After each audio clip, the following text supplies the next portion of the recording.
بسم اللہ الرحمن الرحیم۔ ڈیئر آڈینس، آج کا یہ شجرہ نسب نامہ حضرت آدم سے لے کر کے آج تک،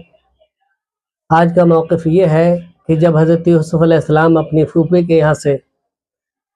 اپنے والد کے گھر آ گئے تو حضرت یعقوب علیہ السلام حضرت یوسف علیہ السلام سے بہت زیادہ محبت رکھتے تھے، کبھی نظروں سے اوجھل نہیں کیا کرتے تھے۔ چنانچہ ابلیس لعین آتا ہے اور یعقوب علیہ السلام کے بیٹوں کے لیے ترغیب دیتا ہے، بہکاتا ہے کہ اے صاحبزادو، یعقوب علیہ السلام یوسف علیہ السلام کے بالمقابل آپ کی کوئی امیج، کوئی ویلیو، کوئی قدر نہیں جانتے، لہذا یوسف علیہ السلام نے یہ کہا ہے کہ میرے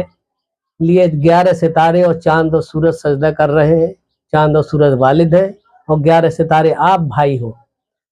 چنانچہ یعقوب علیہ السلام اس لیے زیادہ محبت کرتے ہیں۔ چنانچہ جب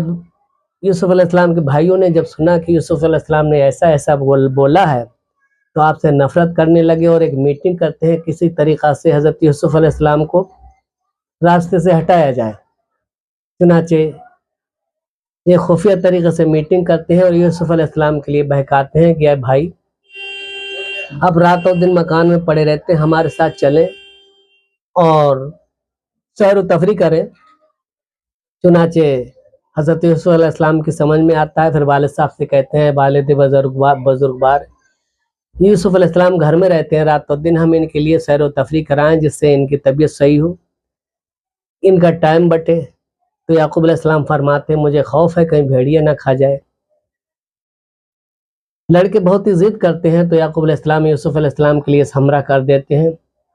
جب یہ میدان میں پہنچتے ہیں تو خفیہ میٹنگ کر چکے یوسف علیہ السلام کے لیے ایک کنویں میں گرا دیتے ہیں اور گھر آ کر کے ہلا کرتے ہیں یعقوب علیہ السلام سے، اے والد بزرگوار ہم لوگ کھیل رہے تھے، آپس میں گھڑ دوڑ کر رہے تھے کہ اچانک سڈنلی ایک بھیڑیا آیا اور یوسف علیہ السلام کے لیے لے گیا۔ کافی تلاش کرنے کے بعد ہمیں نہیں ملے، ان کا یہ کرتا ملا ہے، یہ خون میں لتھڑا ہوا کرتا یعقوب علیہ السلام کو دیتے ہیں۔ حضرت یعقوب علیہ السلام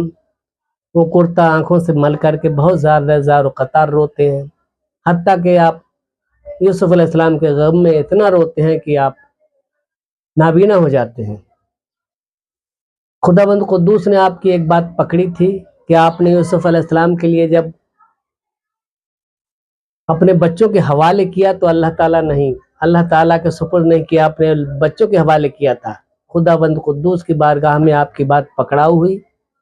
اس لیے آپ پر یہ عذاب نازل ہوا۔